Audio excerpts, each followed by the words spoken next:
വരുന്ന നിയമസഭാ തെരഞ്ഞെടുപ്പിൽ ബി.ജെ.പി. വളരെ പ്രതീക്ഷ അർപ്പിക്കുന്ന മണ്ഡലമാണ് കൊല്ലം ജില്ലയിലെ ചാത്തന്നൂർ മണ്ഡലം.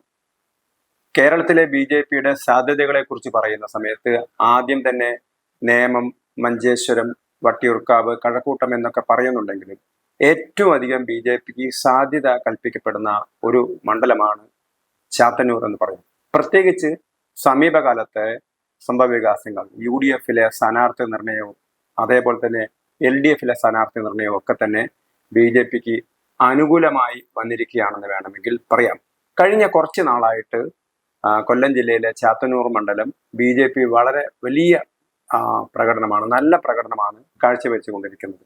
കുറച്ച് കാലങ്ങൾക്ക് മുമ്പ് ബി.ജെ.പി. അവിടെ ഒരു നാമമായ സ്വാധീനം മാത്രമേ, അല്ലെങ്കിൽ കാര്യമാത്ര പ്രസക്തമായ സ്വാധീനം മാത്രമേ ബി.ജെ.പിക്ക് ഉണ്ടായിരുന്നുള്ളൂ.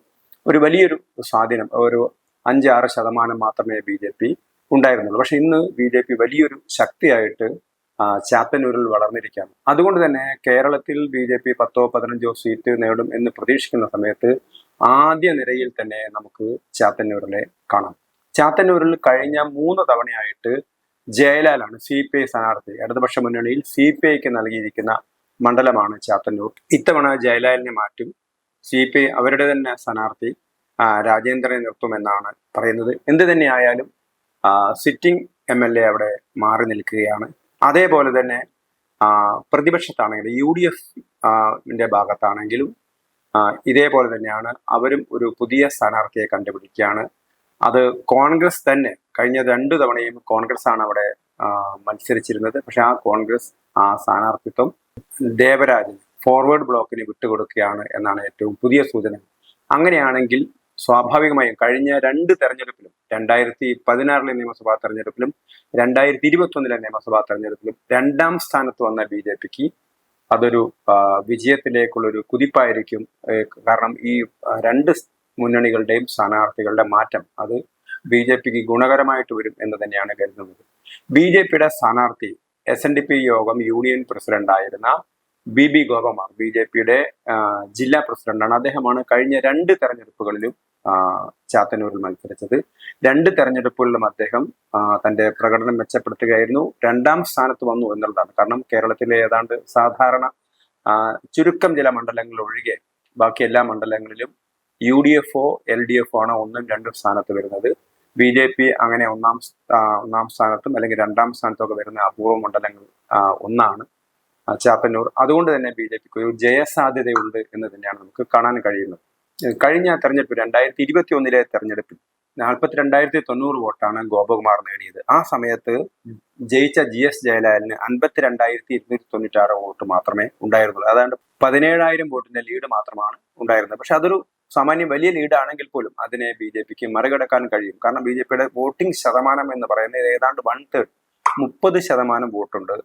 പീതാംബരക്കുറുപ്പിന്, കോൺഗ്രസിന്റെ ഏറ്റവും പ്രമുഖനായ നേതാക്കളിൽ ഒരാളായ പീതാംബരക്കുറുപ്പിനെയാണ് നിർത്തിയത്. എന്നിട്ട് പോലും അവർ 3ാം സ്ഥാനത്തേക്ക് തള്ളപ്പെടുകയായിരുന്നു ചെയ്തിരുന്നത്.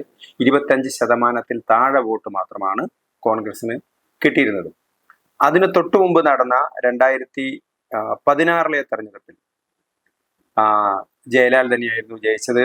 അന്ന് ജയലാലിന് 50% വോട്ട് കിട്ടിയിരുന്നു. ഗോപകുമാർ 25% വോട്ട്, 24.93% വോട്ടാണ് ഗോപകുമാർ നേടിയത്. 33,199 വോട്ടാണ് അന്ന് BB ഗോപകുമാർ നേടിയത്. അന്നും കോൺഗ്രസിലെ പ്രമുഖനായ നേതാവ് ശൂരനാട് രാജശേഖരൻ, അവരുടെ ബുദ്ധിജീവി സെല്ലിന്റെ ഒക്കെ നേതാവായിരുന്ന ശൂരനാട് രാജശേഖരന് 22% വോട്ട് മാത്രമേ കിട്ടിയുള്ളൂ. 30,000 വോട്ടാണ് രാജശേഖരന് കിട്ടിയത്. അങ്ങനെ കഴിഞ്ഞ 2 നിയമസഭാ തെരഞ്ഞെടുപ്പിലും മെച്ചപ്പെട്ട പ്രകടനമാണ് ബി.ജെ.പി. നടത്തിയത്. അതേസമയത്ത് 2024 തെരഞ്ഞെടുപ്പിൽ അപ്പം ഇവിടെ LDF-ന് അത്ര വലിയ സ്വാധീനമില്ല എന്ന് പറയാൻ, അല്ലെങ്കിൽ അത്രയും ഡീപ്പ് റൂട്ടഡ് സ്വാധീനം ഇല്ല എന്ന് പറയാനുള്ള ഒരു കാര്യം, മുകേഷിന്, ലോക്സഭയിലേക്ക് മത്സരിച്ച മുകേഷിന് 29% വോട്ട് മാത്രമാണ് കിട്ടിയത്. അതായത് ബി.ജെ.പിക്ക് 30% വോട്ട് നിയമസഭാ തെരഞ്ഞെടുപ്പിൽ കിട്ടുന്ന സമയത്ത് ലോക്സഭാ തെരഞ്ഞെടുപ്പിൽ LDF-ന് കിട്ടുന്നത് അതിൽ താഴെ 29% വോട്ട് മാത്രമാണ്. അപ്പോൾ വേണമെങ്കിൽ ബി.ജെ.പിക്ക് ജയിക്കാനുള്ള ഒരു സാധ്യത കൽപ്പിക്കുന്നു. അതേ സമയത്ത് UDF-ന് നല്ല ലീഡാണ് ഈ മണ്ഡലത്തിൽ. ലോക്സഭാ തെരഞ്ഞെടുപ്പിൽ മത്സരിച്ച പ്രേമചന്ദ്രന്, കൊല്ലത്ത് നിന്ന് മത്സരിച്ച പ്രേമചന്ദ്രന് ചാത്തന്നൂരിൽ നിന്ന് ലഭിച്ചത് നല്ല ലീഡാണ്, 42% വോട്ടാണ് അദ്ദേഹം നേടിയത്. അതേസമയത്ത് ബി ജെ പിയുടെ പെർഫോമൻസ് ഒരുപക്ഷെ കൃഷ്ണകുമാറിനെ പോലെ ഒരു പുതുമുഖം, അത്ര രാഷ്ട്രീയ രംഗത്ത് അത്ര സജീവമല്ലാത്ത തിരുവനന്തപുരത്തുകാരനായ കൃഷ്ണകുമാറിനെയാണ് അവർ മത്സരിപ്പിച്ചത്. കൃഷ്ണകുമാറിന് 25% വോട്ട് മാത്രമേ കിട്ടിയുള്ളൂ. പക്ഷേ തദ്ദേശ സ്വയംഭരണ തെരഞ്ഞെടുപ്പിലും ബി ജെ പി വളരെ മികച്ച പ്രകടനമാണ് നടത്തിയത്. അപ്പൊ എങ്ങനെ നോക്കുന്ന സമയത്ത് ബി ജെ പിക്ക് കേരളത്തിൽ വലിയ സ്വാധീനം ഉണ്ടാക്കിയെടുക്കാൻ പറ്റുന്ന ഈ ഒരു അനുകൂലമായ അവസ്ഥയിൽ അവർക്ക് അത് ക്യാഷ് ചെയ്യാൻ പറ്റുന്ന ഒരു മണ്ഡലമാണ് ചാത്തന്നൂർ. ഒരുപക്ഷെ തിരുവനന്തപുരത്തെ നിയമവും കഴക്കൂട്ടവും ഒക്കെ അല്ലെങ്കിൽ മഞ്ചേശ്വരമൊക്കെ ഒഴിച്ചു നിർത്തിയാൽ ബി ജെ പിക്ക് ഏറ്റവും അധികം വിജയ സാധ്യതയുള്ളൊരു മണ്ഡലമായിട്ട് മാറുന്നു. പ്രത്യേകിച്ച് SNDP യൂണിയൻ ഭാരവാഹി പ്രസിഡന്റൊക്കെ ആയിരുന്ന ഒരാളാണ്. അദ്ദേഹത്തിന് ഈഴവ വോട്ടുകളിലൊക്കെ കാര്യമായ സ്വാധീനം ചെലുത്താൻ പറ്റും. അതേപോലെ തന്നെ പരമ്പരാഗതമായ നായർ വോട്ടുകളൊക്കെ തന്നെ ബി ജെ പിയുടെ വോട്ട് ബാങ്കാണ്. അങ്ങനെ നോക്കുന്ന സമയത്ത് ബി ജെ പിക്ക് വളരെയധികം സാധ്യതയുള്ളൊരു മണ്ഡലമായിട്ട് ചാത്തന്നൂരിനെ നമുക്ക് കണക്കാക്കാൻ കഴിയും. അതേപോലെ തന്നെ മറ്റ് രണ്ട് സ്ഥാനാർത്ഥികളുടെയും പ്രത്യേകിച്ച് MLA മാറി നിൽക്കുന്നു. അതേപോലെ തന്നെ ദേവരാജൻ, അദ്ദേഹം ഒരു ദേശീയ നേതാവായിട്ടൊക്കെ അറിയപ്പെടുന്ന ആളാണെങ്കിലും അങ്ങനെ മണ്ഡലത്തിൽ അങ്ങനെ ഗ്രാസ് റൂട്ട് ലെവലിലൊന്നും ബന്ധങ്ങളുള്ള ആളല്ല. അതുകൊണ്ട് തന്നെ ബി ജെ പിക്ക്, അതേപോലെ തന്നെ ഫോർവേഡ് ബ്ലോക്കിൽ സീറ്റ് കൊടുത്തത് കൊണ്ട് കോൺഗ്രസിൽ തന്നെ അതൃപ്തി പടരുന്നുണ്ട്. അതുകൊണ്ട് തന്നെ ബി ജെ പിക്ക് ഇത്തവണ ജയിച്ചു കയറാൻ കഴിയുന്ന ഒരു മണ്ഡലമായിട്ട് ചാത്തന്നൂർ മാറുമെന്ന് തന്നെയാണ് പലരുടെയും കണക്കുകൂട്ടൽ.